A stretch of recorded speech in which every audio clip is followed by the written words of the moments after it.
Welcome students. आज हम बात करेंगे बर्नौलीज इक्वेशन की। बर्नौलीज इक्वेशन हमारे पास स्टूडेंट्स वो इक्वेशन है जिसमें हम जो है क्या करते हैं कि हमारे पास जिस तरह से, अगर मैं आपको एक एग्जांपल दिखाती हूँ कि जिसमें हमने एक पाइप कंसिडर किया है और उसमें हमने फ्लूइड फ्लो को जो है वो कंसिडर कर रहे हैं, यानी कि फ्लूइड की जो मोशन है उसको हम देखना चाहते हैं। यहाँ फ्लूइड की जो फ्लो है या फिर उसकी जो मोशन है उसको कंसिडर किया गया है एक ऐसे पाइप के जरिए जिसका एरिया ऑफ क्रॉस सेक्शन जो है वो डिफरेंट है, यानी कि यूनिफॉर्म शेप नहीं है बल्कि इरेगुलर भी आप कह सकते हैं या फिर आप कह सकते हैं कि नॉन यूनिफॉर्म है। ठीक है, अब नॉन यूनिफॉर्म का क्या मतलब है कि एक जगह यहाँ जो इसका क्रॉस सेक्शनल एरिया आपको नजर आ रहा है वो ज्यादा है, यानी कि ये जो हमारे पास सर्कुलर एरिया है ये क्रॉस सेक्शनल एरिया कहलाता है, जो कि A1 से मैंने शो किया है। और ये एरिया जो है ये हमारे पास large area cross sectional area, और ये पाइप जो है आगे जाके जो है हमारे पास जो नॉन यूनिफॉर्मिटी उसने ये इख्तियार किया है कि उसका जो एरिया है क्रॉस सेक्शनल एरिया वो कम हो गया। ठीक, और इसको मैंने A2 का नाम दे दिया, यानी कि एक नॉन यूनिफॉर्म एरिया से आप एक फ्लूइड को जो है गुजार रहे हैं। फॉर एग्जांपल आप वाटर कंसिडर कर सकते हैं, और इसकी जो हाइट है यानी कि यहाँ से मतलब कि इस पॉइंट से अगर हम देखें, सेंटर से हम हमेशा हाइट को कंसिडर किया जाता है। सेंटर से अगर हम इसकी हाइट की वैल्यू देखें तो यहाँ पे फ्लूइड की जो हाइट है वो H1 है, और यहाँ से जो फ्लूइड की हाइट है वो H2 है। ठीक है, और इसकी वेलोसिटी जो है वो V1 और इसकी वेलोसिटी मैंने V2 ले लिया। अब इसके ऊपर स्टूडेंट्स हमारे पास अगर हम देखें कि जब हमने एक फ्लूइड को किसी हाइट पे लेके जाना है तो हमने उसके ऊपर कोई प्रेशर एक्सर्ट करेंगे, और प्रेशर जिस तरह से वाटर पंप्स के जरिए एक्सर्ट किया जाता है, बिल्कुल उसी तरह हमने वाटर पंप पे जो प्रेशर एक्सर्ट किया फ्लूइड पे कि हम इसको ऊपर लिफ्ट अप करवा सकते हैं, वो मैंने P1 से डिनोट कर दिया। और फिर एक एक्सटर्नल प्रेशर जो कि है जिसे हम कह सकते हैं एटमॉस्फेरिक प्रेशर, और फिर उसके बाद जो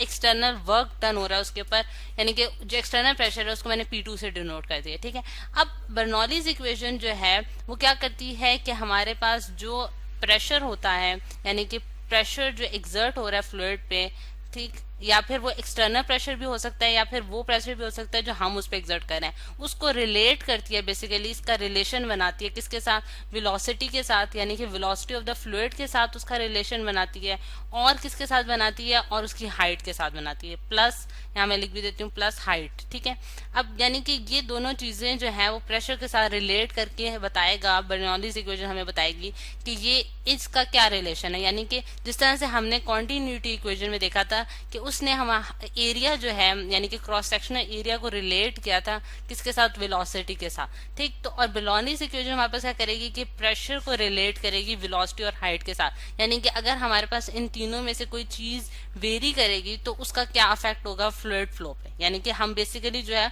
वो फ्लूइड फ्लो को देखना चाहते हैं। अब जिस तरह से हमने पिछले लेक्चर्स में भी मैंने आपको बताया था कि हम जो फ्लूइड फ्लो को जब मतलब कि देखना चाह रहे होते हैं या पे उसको नोट करना चाह रहे होते हैं, उससे कोई इक्वेशन डिराइव करना चाहते हैं, तो उसमें हम 3 कंडीशंस कंसिडर करते हैं। इसमें सबसे पहली जो कंडीशन होती है कि हम फ्लूइड को कंसिडर करते हैं कि वो इनकम्प्रेसिबल है, यानी कि उसकी जो डेंसिटी है वो रिमेन्स द सेम रहेगी, यानी कि उसकी डेंसिटी में कोई चेंज नहीं आएगा, आप उसको कंप्रेस नहीं कर सकते। ठीक है, सेकेंड चीज जो आप इसमें मतलब कि कंसिडर करते हैं वो ये करते हैं कि आपका जो फ्लूइड है वो स्टेडी फ्लो कर रहा है, यानी कि उसमें स्ट्रीम लाइन फ्लो है। ठीक है, और उसमें जो है टर्बुलेंट फ्लो नहीं है, यानी कि इरेगुलर फ्लो नहीं है, यानी कि लाइंस जो है फ्लूइड की वो बिल्कुल स्मूथली एक मतलब कि क्रॉस नहीं करेंगी और स्मूथली जो है वो अपना पाथ जो है वो फॉलो करेंगे, एक रेगुलर पाथ फॉलो करेंगे। फिर उसके बाद जो थर्ड आपके पास जो कंडीशन आ जाती है इस केस में कि ये हमारे पास जो फ्लूइड फ्लो में आप कंडीशन देखते हैं वो ये है कि ये नॉन विस्कस होता है, यानी कि नॉन विस्कस का क्या मतलब है? हमारे पास स्टूडेंट्स के विस्कोसिटी जो है उसकी वो नहीं होगी, यानी कि फ्लूइड्स में जो हम कहते हैं कि लेयर्स की फॉर्म में फ्लूइड मूव करता है तो उनकी लेयर्स के दरमियान फ्रिक्शनल फोर्स जो है वो एग्जिस्ट नहीं करेगी, जिससे हमें कोई रेजिस्टेंस नहीं मिलेगा। और हम इन तीनों चीजों को कंसिडर करके जो है वो इक्वेशन डिराइव करते हैं, जो कि बेसिकली एक आइडियल केस है। और इस आइडियल केस को कंसिडर करके हम जनरल रिलेशन बनाएंगे प्रेशर का, वेलोसिटी का और हाइट का। अब ये तो हमने इसका बैकग्राउंड कंसिडर कर लिया कि हमने क्या क्या चीजें कंसिडर करनी है। अब हम इसकी डेरिवेशन पे चले जाते हैं स्टूडेंट के, डेरिवेशन ऑफ बर्नौलीज इक्वेशन, यानी कि इसको हम कैसे डेराइव कर सकते हैं। इसके लिए मैंने एक स्मॉल जो है वो क्रॉस सेक्शनल एरिया कंसिडर किया है, जिसे मैं यहाँ पिंक कलर से शो करने जा रही हूँ कि ये जो हमारे पास A1 एरिया है क्रॉस सेक्शनल एरिया, उसमें मैंने एक स्मॉल एरिया कंसिडर किया है जिसकी जो लेंथ है वो मैंने x1 ले ली है। और इसी इसी तरह जो क्रॉस सेक्शनल एरिया A2 का पाइप है उसमें मैंने जो एक एरिया कंसिडर किया जिसे मैं पिंक लाइन से अगेन शो कर रही हूँ वो मैंने x2 ले लिया, ठीक है। और सेम टाइम इंटरवल यानी कि एग्जैक्टली सेम टाइम के लिए मैं यहाँ से भी फ्लूइड का फ्लो देखूंगी, इतने एरिया इतनी लेंथ के लिए कितना है, और यहाँ से भी देखूंगी कि इतनी लेंथ के लिए और इतने क्रॉस सेक्शन के लिए फ्लूइड का फ्लो कैसा है, ठीक है। अब उसी को कंसिडर करने के लिए मैं इस पे वर्क डन की वैल्यू कैलकुलेट करना चाहती हूँ, यानी कि इसके ऊपर कितना वर्क डन होगा, ठीक है। अगर हम सिर्फ इस वाली डायग्राम को अंडर कंसिडरेशन रखें तो सबसे पहले अगर मैं वर्क डन की वैल्यू निकालूं यानी कि W1 अगर मैं कहती हूँ कि वर्क डन है और वर्क डन हमारे पास किस क्रॉस सेक्शनल एरिया के लिए, A1 क्रॉस सेक्शनल एरिया के लिए, तो मेरे पास उसकी वैल्यू जो आएगी वो F1 इंटू डेल्टा x1 आ जाएगी। और F1 जो है इंटू डेल्टा x1 मैंने क्यों कहा है, क्योंकि हमें वर्क पता है, वर्क क्या होता है फोर्स इंटू डिस्प्लेसमेंट या फिर डिस्टेंस, ठीक है। Force into distance travel by the body, यानी कि इतना डिस्टेंस उसने ट्रेवल किया है इस क्रॉस सेक्शनल एरिया के लिए, तो ये उसका वर्क डन होगा। और मैंने उसकी वैल्यू जो है यानी कि डेल्टा x1 की जगह में यहाँ प्रेशर जो है, प्रेशर जो होता है हमारे पास क्या होता है, एक रेशियो है फोर्स पर यूनिट एरिया की, तो यहाँ से मैं फोर्स की वैल्यू जो है वो कैलकुलेट कर सकती हूँ, जो कि हमारे पास निकलेगी force is equal to pressure into area. तो फिर मैं यहाँ डेल्टा जो प्रेशर है नहीं फोर्स है उसकी जगह मैं यहाँ क्या लिख सकती हूँ, pressure P1 A1 delta x1, यानी कि P1 A1 डेल्टा x1 जो है वो हमारे पास क्या आ जाएगा, इसका इस मतलब क्रॉस सेक्शनल एरिया के लिए हमारे पास वर्क डन की वैल्यू आ जाएगी। अब अगर हम देखें एक और चीज, यानी कि इस चीज को हम वेलोसिटी की टर्म में किस तरह से लिख सकते हैं। अगर मैं कहती हूँ कि ये वेलोसिटी V1 है इस क्रॉस सेक्शनल एरिया के लिए, तो V1 जो है वो हमारे पास किसके बराबर होगा, V जो होता है हमारे पास डेल्टा मतलब कि डेल्टा x1 भी आप कह सकते हैं, क्योंकि चेंज इन डिस्टेंस है, डिस्प्लेसमेंट है, ठीक है, डिवाइडेड बाय टाइम, यानी कि किस यूनिट टाइम के लिए आप उसको कंसिडर कर रहे हैं। तो यहाँ से आप डेल्टा x1 की वैल्यू कैलकुलेट कर सकते हैं, जो कि हमारे पास आएगी V1 इंटू टी, ठीक है। तो ये वैल्यू भी मैंने यहाँ पुट कर दी, P1 A1 into V1 into T, ठीक है। ये W1 की हमारे पास वैल्यू आ गई स्टूडेंट्स। यहाँ तक जो है वो हमने क्या किया है कि हमने वर्क डन की वैल्यू जो है वो कैलकुलेट कर लिया। अब अगर हम देखें स्टूडेंट्स कि ये मेरे पास वर्क डन की वैल्यू आ गई इस क्रॉस सेक्शनल एरिया के लिए, इसी तरह बिल्कुल यही पैटर्न फॉलो करके हुए मैं जो है सेकेंड जो क्रॉस सेक्शनल एरिया यानी कि ये वाला क्रॉस सेक्शनल एरिया जो है इसकी भी वैल्यू कैलकुलेट कर सकती हूँ, जो कि मेरे पास क्या आएगी, W2 इज इक्वल्स टू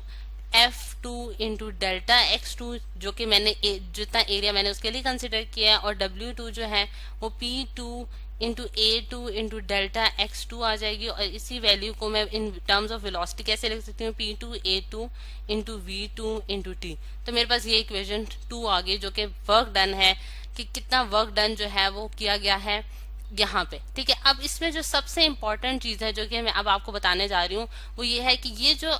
ये प्रेशर जो हमारे पास था वो हमारे पास ये था कि ये प्रेशर वो है जो हमने उसके ऊपर लगाया है, यानी कि ये वो काम है, यानी कि W1 वो वर्क डन है जो हमने इस फ्लूइड पे किया है कि हम इसको लिफ्ट अप करके एक हाइट तक लेके जाना चाहते हैं। और P2 जो हमारे पास वो प्रेशर है जो कि बाहर से यानी कि एक्सटर्नली उसके ऊपर एक्सर्ट हो रहा है, जो कि इस फ्लूइड की फ्लो को कम मतलब कि रोकना चाह रहा है, ठीक है। क्योंकि हमें पता है एटमॉस्फेरिक प्रेशर जो होता है वो क्या करता है कि एटमॉस्फेरिक प्रेशर हर जगह से लग रहा है और इसके ऊपर जो एक एक्सटर्नल प्रेशर लग रहा है जो कि इसकी फ्लूइड की फ्लो को रेजिस्ट करना चाहता है, वो हमने P2 से डिनोट किया। और ये W2 जो हमारे पास वर्क डन है, यानी कि W2 हमारे पास वो वर्क डन है जो कि एक्सटर्नली यानी कि इस फ्लूइड के ऊपर हो रहा है, ठीक है, ऑन टू द फ्लूइड है। और ये हमारे पास क्या है कि हमने जो फ्लूइड के ऊपर जो वर्क किया है वो हमारे पास ये है, और एक्सटर्नली जो उसके वर्क डन हुआ है वो W2 है, ठीक। तो ये चीजें हैं। तो अगर हम नेट वर्क डन निकालना चाहते हैं, यानी कि अगर मैं नेट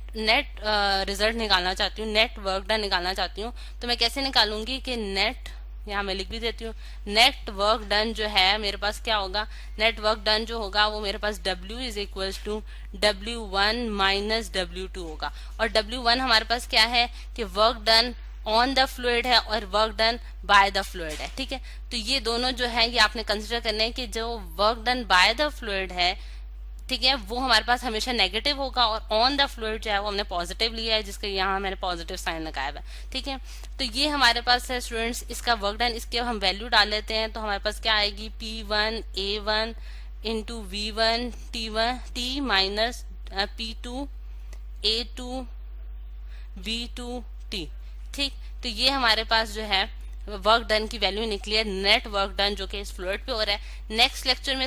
हम इसी को कंटिन्यू करेंगे और बर्नौलीज इक्वेशन को आगे फर्दर डिवाइड करने की कोशिश करेंगे।